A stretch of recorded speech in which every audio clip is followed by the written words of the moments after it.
Every reporter loves to get a great story. This one was mine. It was Charlie's Angels meets Philip Marlowe meets Orange County Housewives, all wrapped into one package. There were these hot soccer moms, who were also private eyes. When the media got hold of it, they went wild. Why do you do this? I know it's crazy, right? On the outside, you look like any PTA mom driving carpool. Okay, now I want you to read that whole sentence. But behind the mommy exterior, they are gun-packing, hard-hitting, undercover PIs. They were like Cub Scout den mothers in the morning, undercover operatives at night. I'm a very good mother, and I'm a great investigator. The boss was this ex-cop turned PI named Chris Butler. We gotta really move here. Butler was a badass, the coolest guy in the room. He struck me as being a pretty aggressive promoter. We create these fantastic sting operations sometimes for corporate espionage, infidelity. Chris had a way of making his universe seem sexier and more exciting than real life. A lot of these guys believe it while they're saying it. They buy into their own line. Chris was really good at making everyone else look bad. He knew how to pinpoint a weakness in a person in order to get that person to do what he wanted. They have no concept of remorse. Suddenly we were doing things that we said we would never do. Chris Butler wasn't exactly the person that I thought he was. I never saw it coming. The entire business was a setup. It's all about the rush, get bigger, get richer, get faster. It was immoral, it was seedy, it was illicit. Chris Butler abused the power that he had, the people he knew. He took it and ran with it to the extreme. There was no doubt in my mind that they would have killed me. Here we go.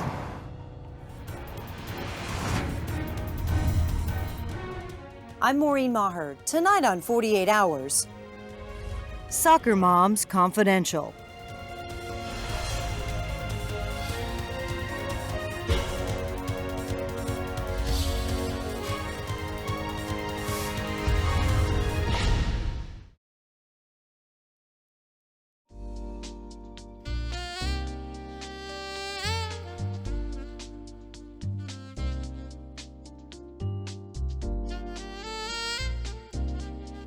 When I got this story, I knew I had something, and I stayed up all night writing.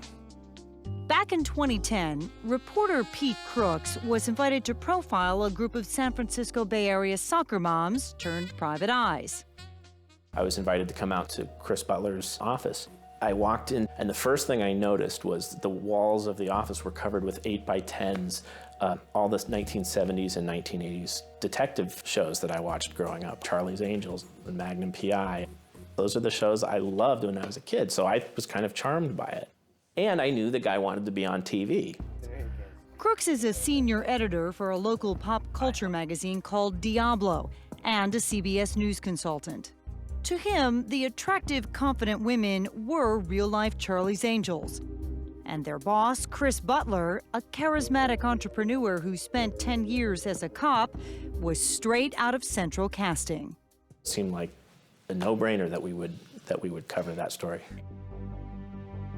Butler bought the agency back in 2000 and turned it into what he claimed was one of the most successful private eye firms in the Bay Area, investigating everything from insurance scams to cheating husbands. There's those times where I get a phone call. Hi. Oh, hey, Chris, what's up? Okay, surveillance, that's fine. Let me go ahead and call my sitter.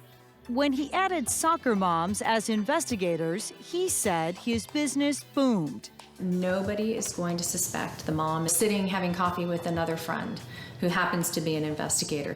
And Butler's team was getting noticed, from People magazine to morning TV shows. Why are moms good PIs? The PI moms also became a big story for the Dr. Phil show. Today on an all-new Dr. Phil. You would never expect a mom in a minivan to be somebody that's on your tail. We busted the guy, we caught him, and now I've got to go to my son's baseball game. I'm late. Ami Wilt was one of the PI moms. We were beautiful women who went out and, worked this male-dominated career, this job, and we were different. We were funny, exciting. Like Butler, Wiltz was also a former cop turned professional private investigator. How's your cough? But she was juggling a home life with 3 kids, which Butler believed made her and the other moms uniquely qualified for the job. Being a mom, I'm able to multitask. I'm also, just naturally nosy and always trying to figure out what my kids are doing. On the Dr. Phil show, Butler talked about why he chose soccer moms. They come into this field prepped for the type of work that they're going to be encountering. They're very good listeners. I put them in a plastic bag and I'm going to send them back. They're probably more sensitive to people lying to them. Potentially dangerous, it wasn't a job for the faint-hearted, but Butler said he had that covered. He said that also that he trained all these PI moms extensively in self-defense and investigative techniques and firearms. Besides the moms, Butler also employed attractive women to be decoys. Women like Ryan Romano. I'm easy on the eyes, basically. It was acting. It was my normal life. How far does he need to let it go? She may start crawling all over you. At that point, we have all the evidence that we need. The decoys, also known as operatives, worked alongside the PI moms in standard field work. But sometimes the decoys went beyond that to do some not-so-standard operations. For example, this sting that Butler shared with Dr. Phil, where a decoy, Sharon, catches a cheating husband. We inserted Sharon into the hotel bar. Well, sure enough, once our investigator was in the bar and he walked in, he made a beeline right for her. Sharon is a professional, and she does know what's expected of her on these cases, and that's going to include hugging, kissing, and she knows to stand at a 90-degree angle to the camera. So if there's any kissing that's going on, we'll be able to get that.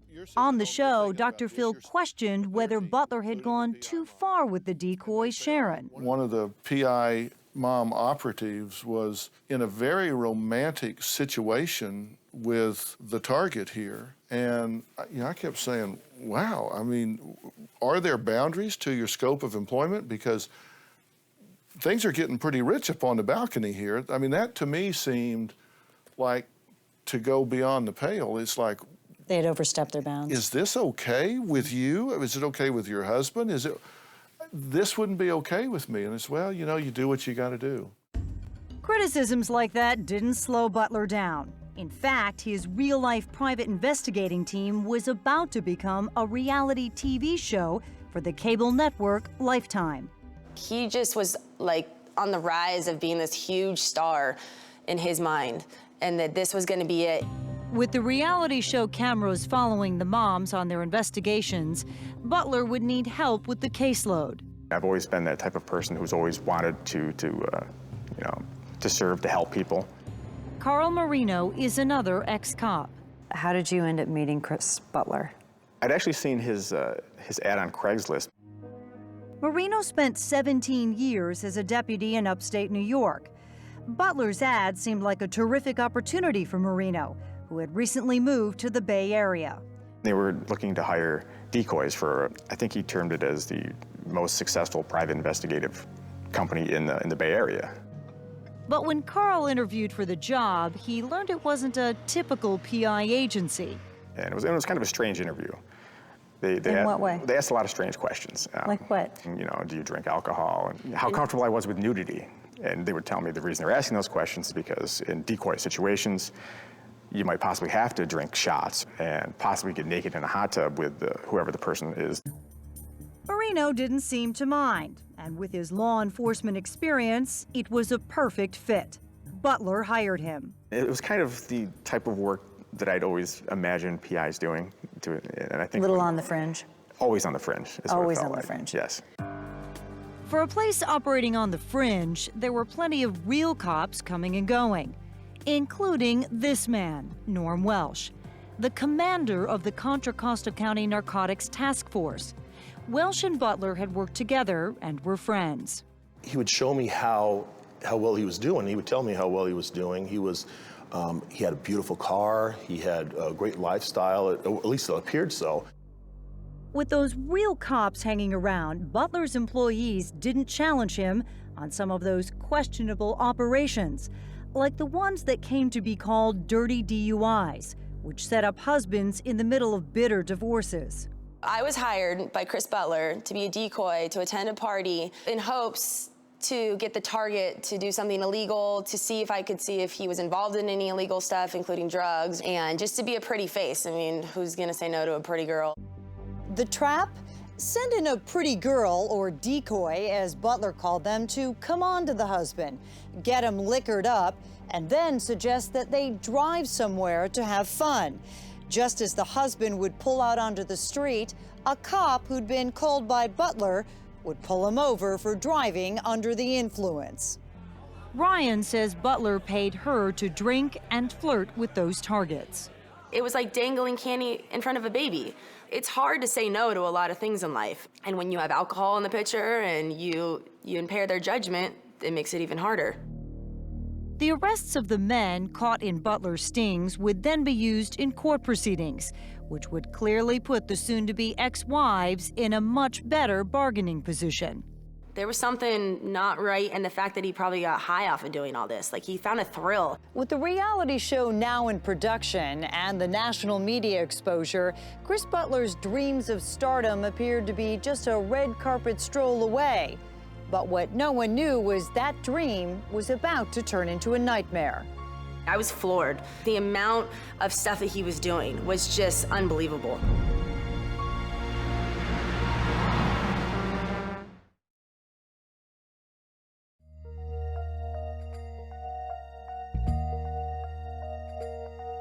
Oh, I get a kiss. How was school? Good. Good. Did that cough medicine help? Yeah. We're so excited about the show. I'm telling them all about it. And There you go. this is a great opportunity. For PI mom Ami Wiltz, the new reality show Big boy. was going to be a huge break for her and the others. It was a great idea. You had these women who had various backgrounds, but would all come together and work these cases and follow people, go into stores and get covert video. Fun. Very much, a lot of fun. Sexy. Yes, very.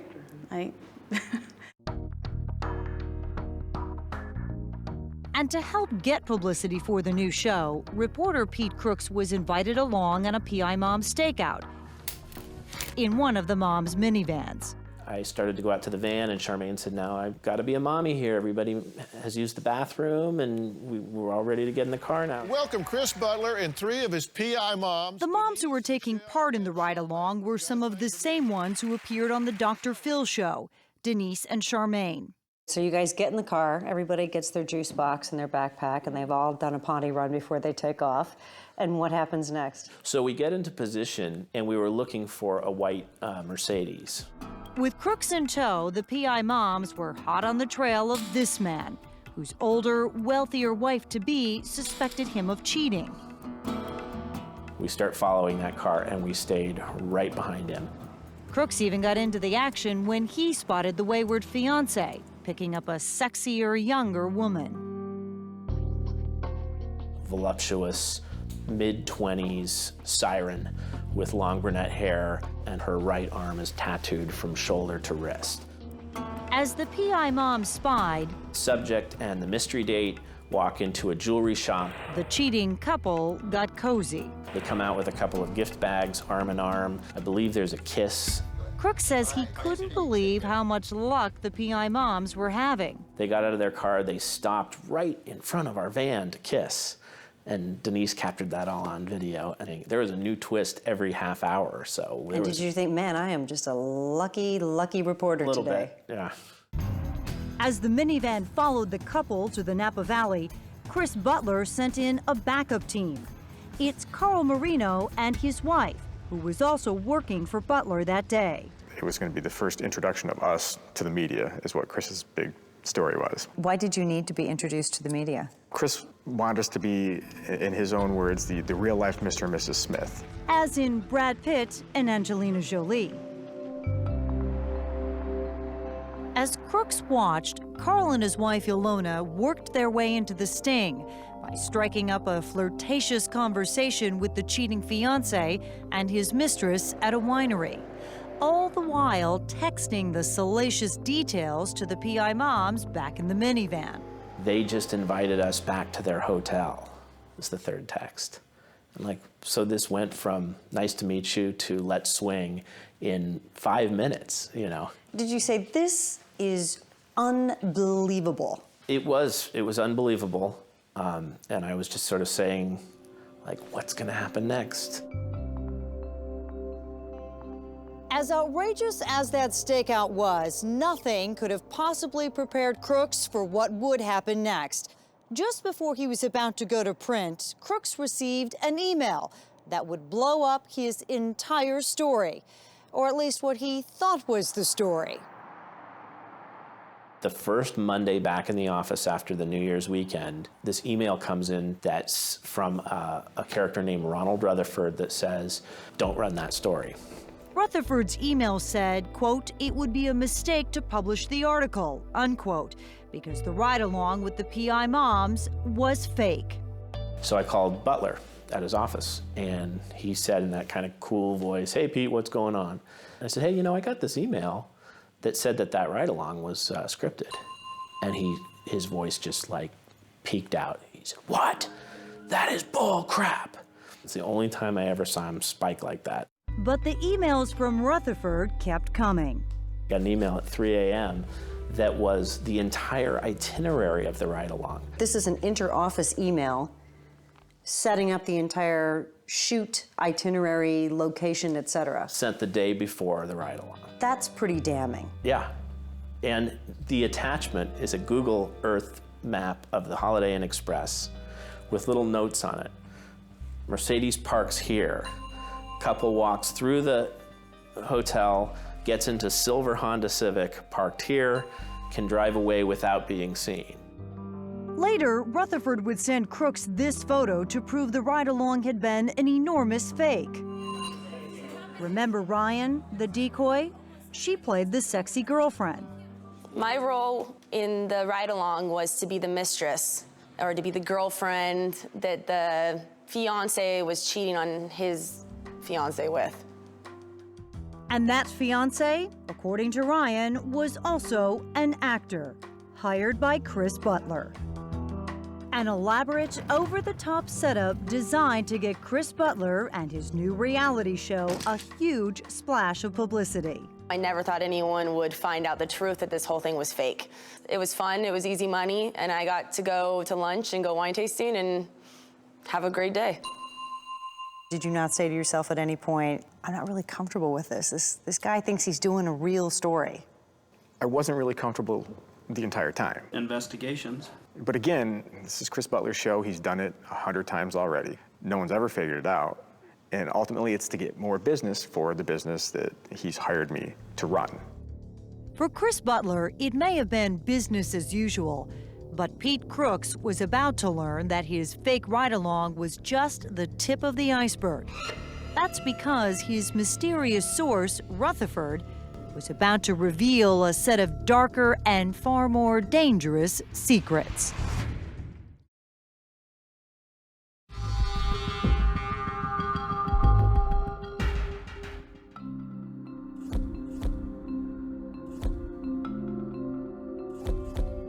Is this exciting? Definitely. Now that his PI Mom reality show for Lifetime Television was in full production, Proof lies on here. Chris Butler appeared to be on the fast track to reality TV stardom.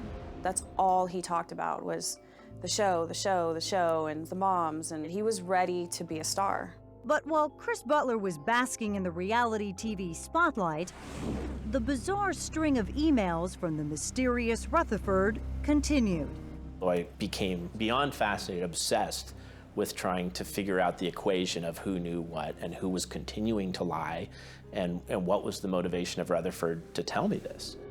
But Rutherford still had one more secret to reveal about Butler, and it was a bombshell.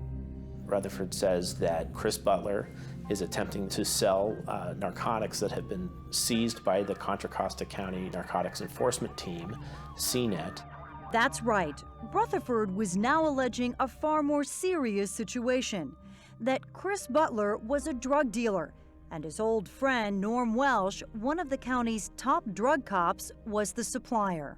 Butler is conspiring with Norm Welsh, the highest-ranking narcotics enforcement officer in the area, to take those drugs and put them back on the streets and sell them. He's the cop who has seen what it does out on the street. He's the guy that sent somebody to jail for selling the drugs in the first place. Crooks says Rutherford sent him this photo to prove Butler had asked him to sell marijuana. Now Rutherford was looking for a way out. He's not a drug dealer. He doesn't want to go any further with this, but he doesn't know who to go to because you can't go to the top drug cop in the county. Did you feel like Rutherford was afraid for his life? I got the feeling that Rutherford was backed into a pretty dangerous corner with some pretty bad guys.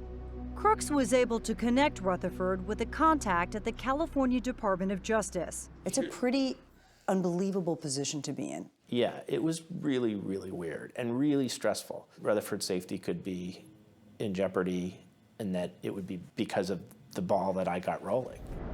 After some tense moments, Rutherford was finally meeting the right people. I got an email from Rutherford that said, finally made contact from the DA. Rutherford not only told them about the alleged drug sales, but other potential illegal activities Butler was running, like those dirty DUIs. Within a day or two after that, Rutherford had met with the Department of Justice and kind of gave them the full download, and the investigation began. The California DOJ asked Rutherford to start secretly taping Chris Butler and Norm Welsh. Butler was oblivious. He was feeling the pressure from the reality show. There was friction and cases were falling through. First of all, there weren't a whole lot of real cases coming in. Second of all, the real cases that did come in, the people didn't want their dirty laundry aired on a reality TV show. So when Butler's PI agency got a missing teen case to solve, Carl thought it was good news. A father came in to hire us to find his missing daughter. She was a 15-year-old girl who'd been missing for just over 2 months. Did the parents think she was kidnapped? No, it was very obvious that she'd run away. Carl tracked the teen to the home of her boyfriend. He confirmed with the boyfriend's mother that the girl was safe and texted the good news to Butler. He writes back, "Wow, that's amazing. Don't actually go find her, though." Because he wants to wait until there's lifetime cameras to film that. That's disgusting. And it really is. Butler didn't let on to the PI moms that Marino had already solved the case. Instead, he had his PI moms work their own investigation. He would rather have success with the show than success with the case? Well, he wants both. He wants success with the case, but the show involved. And I'm not a PI mom. I'm not part of the show. And when the PI moms did get involved, they tracked the woman who was hiding the missing girl to this Safeway parking lot. With the lifetime cameras rolling for the reality show, they ambushed her. But they were literally over the top of her, accusing her of everything. Marino says Butler got physical and grabbed the woman. You know, there was a lot of yelling, there was a lot of arguing. It was just wild. So I'm looking at Chris Butler and I go up to him and I'm like, "What are you doing? What's going on?" And I can see he's lost control of the situation. The police were called to break up the melee. For Lifetime, it was the last straw, according to Marino, who says Chris Butler had failed to deliver everything he promised. Soon after, the reality show shut down production. At that moment, I knew that I was done because I just couldn't work for someone who would sabotage their own cases. But the news was about to get far worse for Chris Butler. What's up? While the reality cameras had been turned off, the mysterious Rutherford had turned on a tiny undercover camera hidden in his keychain. Okay, come on back here. Let's see that salad. It captures an astonishing scene. Holy this is a lot. Butler and his cop buddy Norm Welsh in the orange t-shirt making a drug deal. They count out nearly $10,000 and carefully divide it in two before Butler goes for the drugs. Okay, let me give you the burrito. The burrito is a tightly wrapped package of crystal meth, which Butler weighs. 1 pound, 1 ounce. Then hands over to Rutherford, who continues to play along. All right, let me get rid of this as quick as I can. But as soon as the deal is done, Rutherford brings the incriminating video to the California Department of Justice, which finally has enough evidence to make arrests. The very next day, Butler and Welsh are arrested. You know, it's the lead story on the news that night. Tonight, the head of Contra Costa County's Narcotics Task Force is behind bars accused of dealing drugs.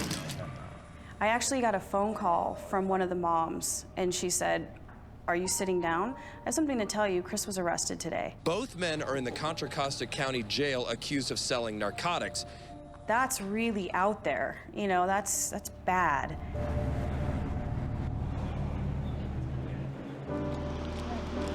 Chris, were you the puppet master behind these criminal schemes? Chris Butler, along with Norm Welsh, was arrested and later charged with multiple federal drug charges. Plus, Butler was also charged for his alleged role in those dirty DUI scams. Chris, is this all your fault? Now, the man who once loved busting bad guys in front of the cameras was out on bail, hiding in shame. But one question remained unanswered. Who was the mysterious Rutherford, the man who brought Chris Butler down?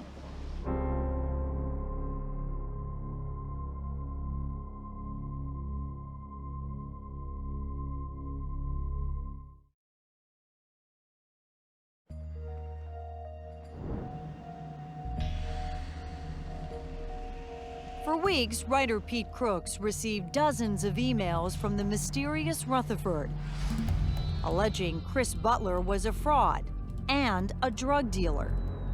And who is Ronald Rutherford? I'm Ronald Rutherford. That's right. Carl Marino was Rutherford.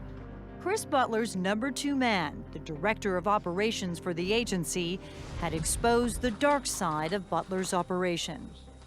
Did you suspect it was Carl? When I got the initial email from Ronald Rutherford, no, I didn't. Are you curious about what is the motivation of Rutherford? Absolutely. Well, I'd like to say it was the good person in me.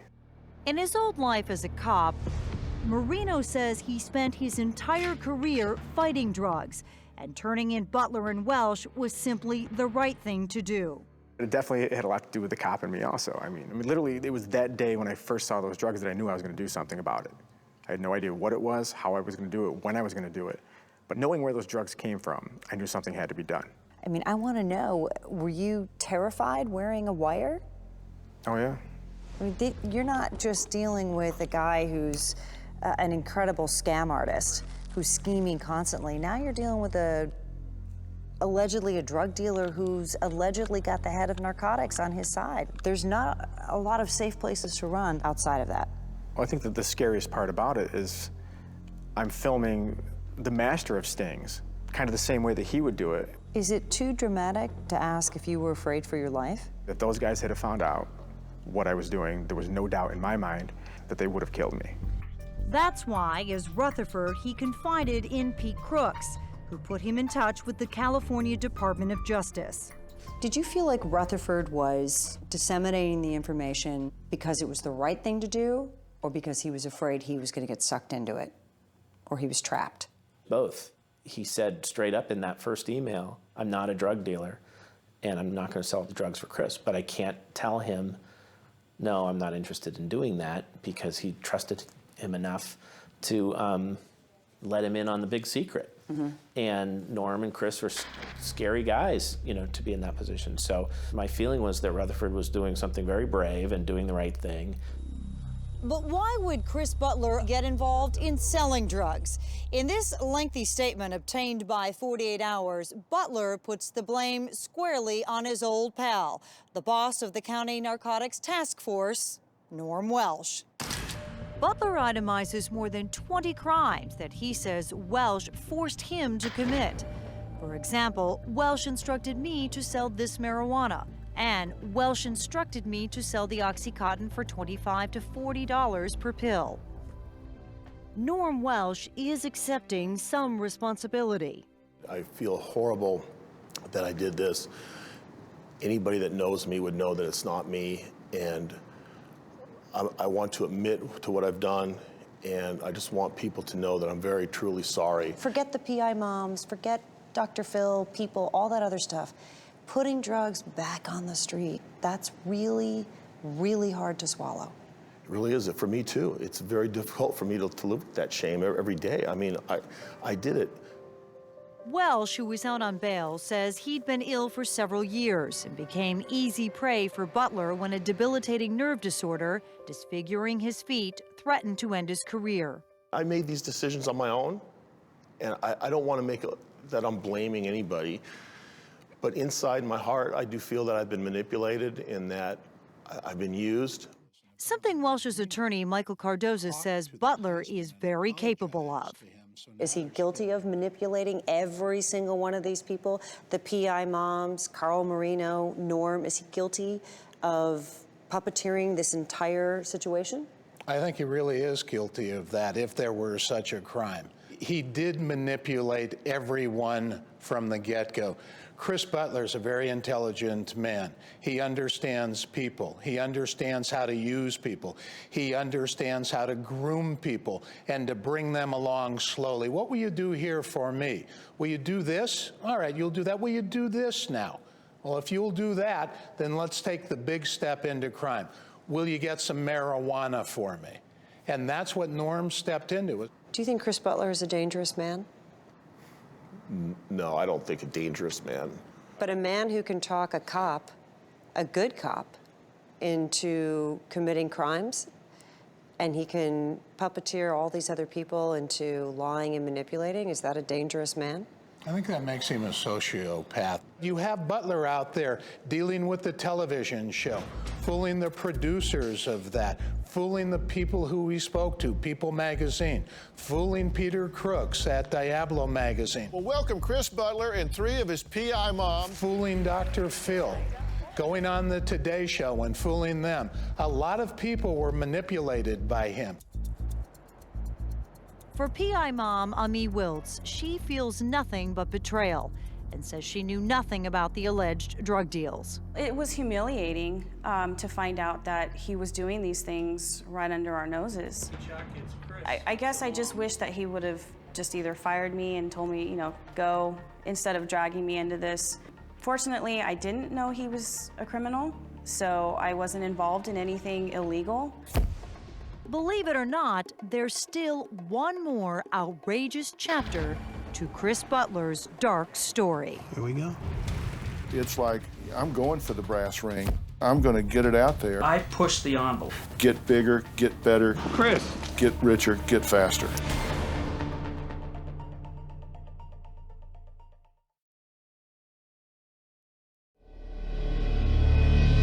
From an ex-cop with a successful PI business to allegations of dirty DUIs and drug deals, it appeared it couldn't get much worse for Chris Butler. But there was one more dark chapter in this twisted tale, and it would be written by this woman. My name's Megan Bernabe. I was hired to work as a private investigator for Chris Butler and to write a book about my experiences. When aspiring author Megan Bernabe took the job at Butler & Associates, she said she had no clue what she was signing up for. When she was assigned to work as a decoy, she had to kiss targets to help in Butler's stings. By manipulating us and by breaking us down emotionally and psychologically, Chris was able to push us to do things little by little that crossed that moral boundary, until suddenly we were doing things that we said we would never do. And she was totally unprepared for what Butler told her about next. An unusual case he was working on with his old cop buddy, Norm Welsh. Chris Butler told me that he was running a massage parlor for Norm Welsh. A massage parlor that was allegedly a front for prostitution. Megan says Chris Butler showed her the operation and claimed he was gathering evidence for Welsh in an undercover police sting. The story was that the women who worked there were communicating with Norm and telling him who these men were who were frequenting the massage parlor, and that way Norm supposedly would have evidence on them and be able to go out and find the other massage parlors through them. It was all very convoluted and not believable. Prosecutors weren't buying it either. They added charges related to running an illicit massage parlor and extortion to the long list both Butler and Welsh faced. So how did it come to this spectacular fall from grace? How does somebody go beyond that con man status and move into more dangerous territory and convince people to do really dangerous, illegal behavior? You know, a lot of times you'll see these people with a narcissistic or psychopathic personality. They are often very good and very persuasive at what they do. And they basically have no fear, and their use and abuse of other people is based on a complete lack of empathy. Welcome the owner, Christopher Butler. The desire for stardom with his PI Mom's reality TV show and his insatiable appetite for publicity may have contributed to Butler's demise. Chris, is this all your fault? If they feel an adrenaline rush, maybe that'll bait him into talking about our client. From being on the Today Show or being in some big article in a newspaper or a magazine, that ego rush drowns everything else out. And their ability to predict the consequences of their actions, their ability to see, wow, there could be a real downside here, never makes the radar screen for them.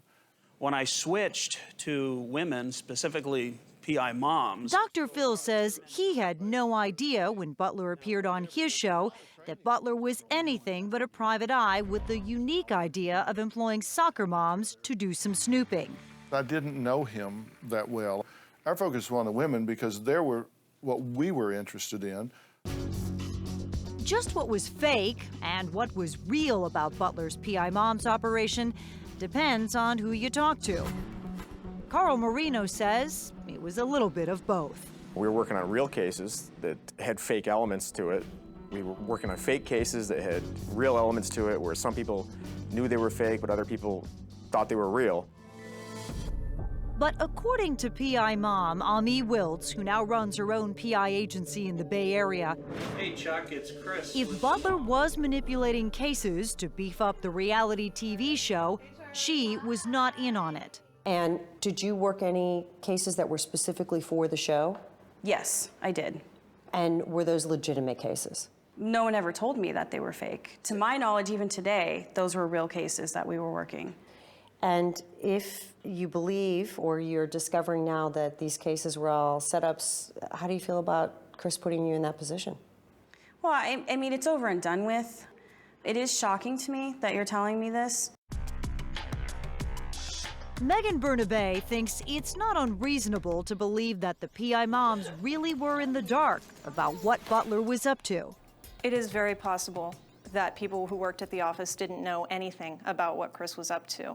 And you can just say, you know, I'm just not comfortable. He let people in on things as he chose. And if he didn't choose to let you in on what he was doing, then you would have no way of knowing. A private investigator connected to a police corruption scandal cut a deal. Do you think you did anything wrong, Chris? Facing 7 felony charges, a lot of damning evidence, and a possible life sentence, Chris Butler decided to take a plea deal. And on May 4th, 2012, he appeared in court to plead guilty to crimes ranging from extortion to robbery to conspiracy to deal drugs. Butler has turned himself into a government witness. Butler agreed to cooperate fully with prosecutors, which could include testifying against Norm Welsh when he goes on trial.